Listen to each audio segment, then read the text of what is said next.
Hey everybody, welcome back to some more early morning barking, talking about BPD and MPD by somebody that has both. Don't forget to hit the like and subscribe buttons and do all the socially things that are scrolling past you on the screen right now. Give us an upvote on Reddit and a retweet on Twitter and all those other things that people can do on stuff like that. So, it's time for a bit of a BPD video, and today is something that I hope might actually be useful to you all. One of the common markers of BPD is this lack of a sense of self, this questioning, who am I? And I had that because let's just say I have trouble finding myself within all the different masks and personalities I have that come both with the BPD and the MPD that I have going on in my head. And so it was very important to be able to sort of center and start to think about who I am. Now, this is very different from what I am. I'm not at any point talking about things like gender, sexuality, race, all of those things. The things we're born with that didn't require anything. You just are those things. That's a what I am. I'm talking about the who I am stuff. The more sort of, how would people describe me to somebody else? Because in that situation, if I was simply described to someone else as a straight white guy, I would be horrified. Is that, that's a what I am. That's not who I am. And so I wanted to get a hold of these things and figure it out. And it seems like a very difficult process, because I think what we do is we start with nothing and we try and figure out what should go into this emptiness. And what we fail to realize is that it's not an emptiness that we're trying to fill. We aren't actually missing who we are, because we exist, right? We're doing it right now. It's happening all the time. Whenever you're awake, whenever you're not awake, you're being you. And it's just that you need to get a hold of. Spend some time thinking about figuring out who you are based on who you are. It's not a great mystery. You're right there. And so it's important to try and find a way to grab onto this stuff. And I can tell you how I did it. I don't know that there's some sort of set, correct way of doing this. And I certainly wouldn't want to tell you that however you might be trying to do this is wrong. But this is what worked for me, was simply a case. It is a case of looking at your behavior in certain situations and looking at your reactions in those situations. I'm not putting this very well. I did a lot of planning for this, and you'd have thought I'd have got it out better than that straight away. But let's have another go.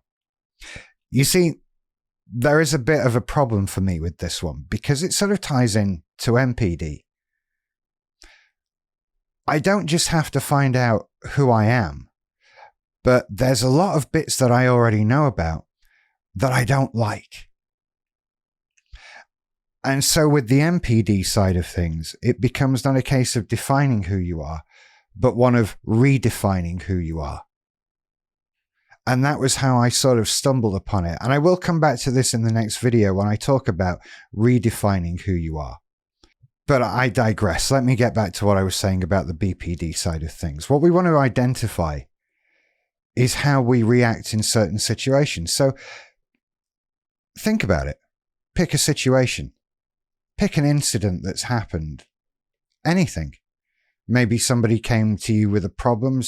Maybe you needed a problem solved from somebody. Anything. Maybe you were stood in a queue for a long time.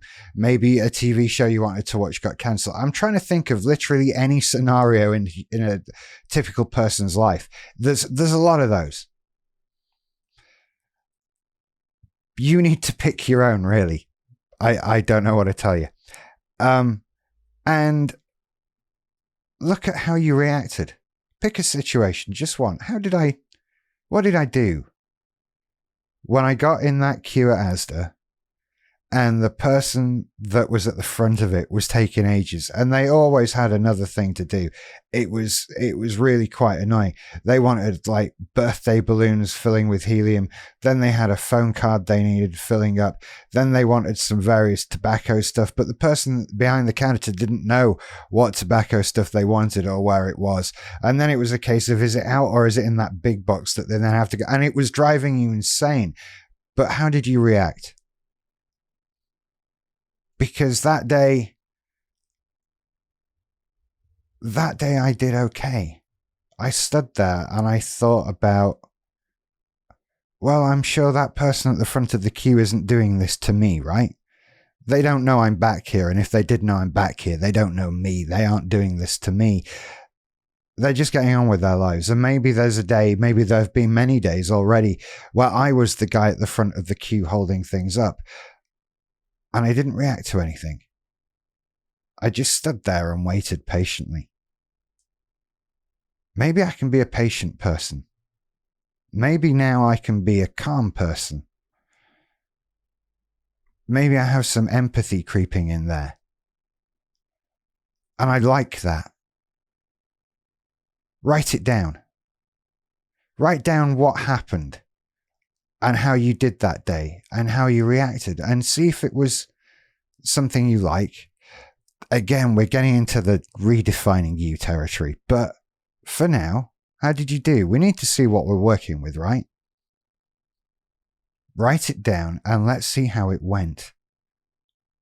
Chances are you'll find some stuff in there that you like, because you're not a bad person. You're just in a bit of a state with this thing. So there's stuff in there that's nice, right? Maybe you are very loving. Maybe you can think of that time when people have come to you for support because you're actually quite empathic. Let's start finding these incidents in your life, these little things about you that say things about you. They will be there, and you can find them and start to define, who am I? And then once you've done things like that, or even while you're doing things like that, start asking yourself questions about, what are you looking forward to? What do you like to do that you're looking forward to, that you're excited about? What is happening that you're looking forward to or excited about? Whether it's like going somewhere and doing something, a holiday, getting out of lockdown, visiting people, a gaming convention happening, anything. These are all clues as to who you are. Because you're there, you're doing it. It's not all darkness and despair. There are moments of light that you can latch onto, moments where you're there, living your life. They're easy to forget about. They're easy to let go of, especially in low times when it feels like there'll never be another good time. We don't sit there reminiscing. We just sit there despairing, don't we? And it's difficult to remember those good times. But what if you've written some of them down? What if you've got that little notebook that you can go to at those times and read your own words in your own handwriting about times you were happy, when you did things you liked, when you reacted in a way that was good? Or even when you reacted in a way that was bad and want to change it. Because that's a goal, that's an aim, that's, I'll do better next time. That's progress. That's growth. And being reminded that you can grow and that you can get better is something very powerful in those moments of despair. Because those moments of despair, more often than not for me, were brought on by those feelings of never-ending despair. I'm never going to feel any better. I just feel crap. That was what brought about the really dark thoughts for me. And to have that boost from yourself in those darkest moments is a very powerful tool to have in your arsenal. You don't have tools in your arsenal, they go in a toolbox. Weapons go in an arsenal. I hope this has helped. I really encourage writing stuff down, having a little book of you, and making a note of things that you like about yourself and times when things happened and you reacted in a way you like.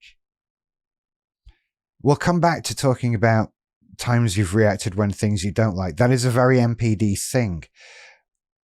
That seems to be all about times when you've behaved in ways that you don't like and need to change. The BPD side of things is very initially defining. And it can be a very difficult process. But you need to find these things. They are there. They are there to be found because, like I keep repeating, you exist, you're living your life. So you need to look inside you. That is the most cliched hippie bunch of bullshit I've ever said on one of these videos. And I'm trying to think of a better way to say it. And I don't think I can because I think it's actually true. And I'm sorry. But the thing is, the answers to who you are in you right now. It's just you're having trouble hearing them or seeing them because you're feeling like they aren't there. And grabbing hold, writing it down, put details in. Oh, it's just so helpful. And it will help you again in the future. And as you write these things down and learn from them, you'll remember more and more how you like to react to things. And you'll become this person that you've really always been. And that for me was so grounding. It was so revolutionary, sort of just being able to look at how I am and who I am and how I react and how I relate, and to start practicing new ways that are more in line with how I want to be. Thanks very much for watching. I'll see you next time for Redefining Yourself. James Bond will be back. See you later. Bye.